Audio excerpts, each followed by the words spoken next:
그리스도인들은 하나님이 실제로 존재하고 있다는 것을 더 확신하기를 원합니다. 그렇게 되면 더 이상 이 세상에서 무너지지 않을 테니까요. 그래서 그리스도인들은 하나님의 존재를 감각적으로 느끼고 체험하려고 합니다. 그 방법이 대표적으로 방언이죠. 흔히 우리가 알고 있는 방언의 일반적인 상식은 이 지구상에도 존재하지 않는 외계 언어 같은 것으로 그 누구도 알아들을 수 없게 오직 하나님과 나 자신만의 비밀스러운 대화라고 알고 있습니다. 그래서 사람들은 교회 안에서 방언을 하는 사람을 보면 왠지 그 사람은 하나님의 특별한 사랑을 받는 것 같아 보이고 나보다 더 신령한 사람으로 보여질 때가 있습니다. 그러나 성경이 방언에 대해서 말하는 것은 우리가 일반적으로 알고 있는 그런 외계어 같은 것이 아닙니다. 그냥 지역의 언어였죠.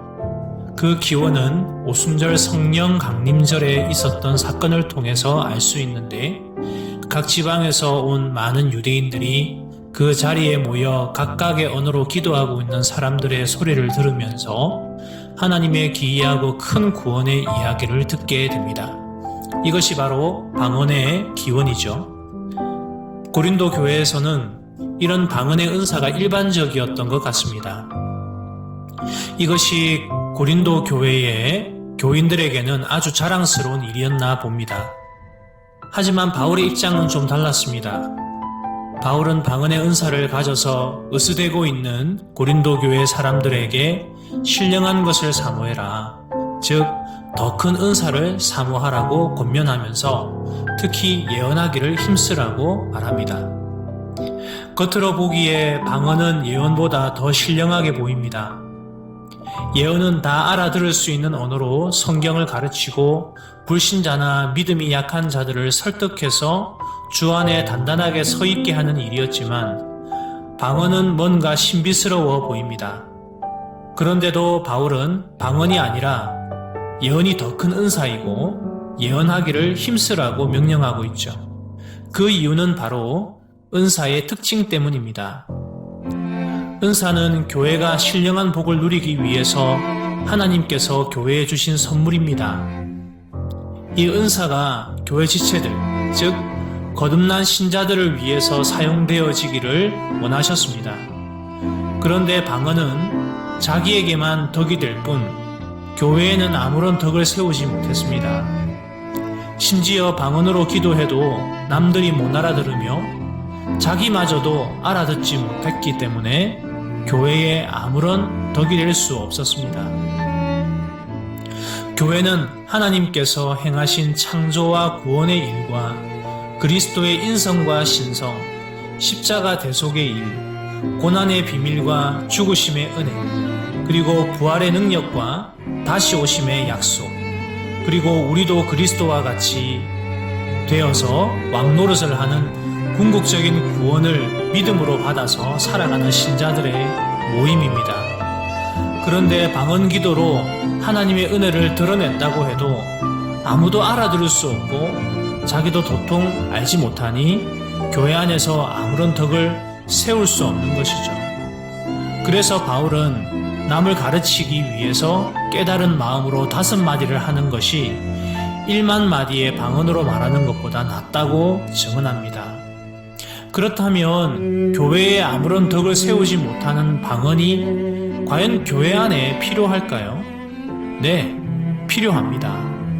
방언은 예언과 같이 예배 중이나 교회 안에 있는 모임에는 별로 그 역할이 필요 없지만 예배를 마친 후나 예배와 상관없이 불신자들에게 복음을 전하기 위해서 방언의 은사는 필요했습니다. 고린도전서 14장 22절에 보면 그러므로 방언은 믿는 자들을 위하지 아니하고 믿지 아니하는 자들을 위하는 표적이라고 바울이 말합니다. 이것은 방언이 외국인들이나 다른 흩어진 유대인들에게 복음을 전하기 위해 아주 필요한 전도 도구였음을 말해주고 있는 것이죠. 이 말에는 몇 가지 의미가 포함되어져 있습니다.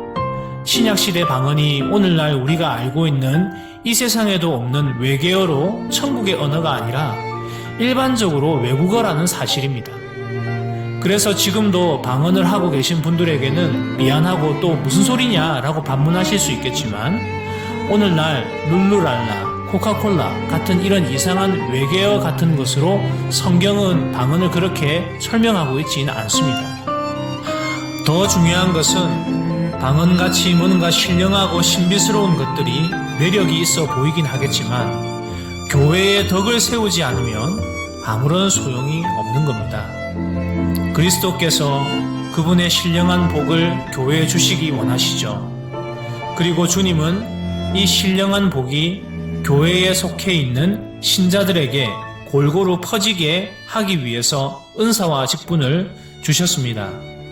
그래서 은사와 직분을 가진 자는 고린도전서 13장에서 말한 바와 같이 사랑이라는 전제로 은사와 직분을 사용해야 하는 거죠. 그렇게 할 때 교회는 신령한 복으로 충만해진다고 성경이 약속하고 있습니다. 그리고 바울은 이렇게 은사와 직분이 사랑이라는 율법으로 교회 안에서 행해질 때 그 사람을 지혜로운 장성한 자라고 표현하고 있습니다. 사랑하는 더교회 여러분, 14장을 우리는 방언장이라고 이야기를 하잖아요. 그러나 오늘 본문을 통해서 공부를 해보니 방언장이라고 해서 방언에 대해서 말하고 있는 것인 줄 알았는데 그것이 아니었습니다. 결국 무엇을 얘기하고 있느냐? 교회에 대해서 이야기를 하고 있었다는 거죠. 교회는 주님이 주신 은사와 직분을 통해서 사랑 안에서 신령한 복을 누리는 곳입니다. 이것이 바로 14장의 내용의 핵심이죠. 여러분, 어떠한 은사든 교회의 덕을 세우는 것이 목적입니다. 아무리 신비스럽고 신령하게 보여도 교회의 덕을 세우지 못하면 없는 이만 못합니다.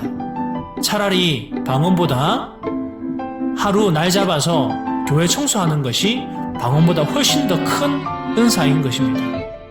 우리 모두가 다 은사자가 되어서 그리스도의 몸된 교회인 지체들을 섬길 때 성경이 약속한 신령한 복을 교회가 누리게 됩니다. 이 말은 바로 복음을 믿어 거듭난 신자인 저와 여러분들이 바로 복의 통로라고 하는 말입니다.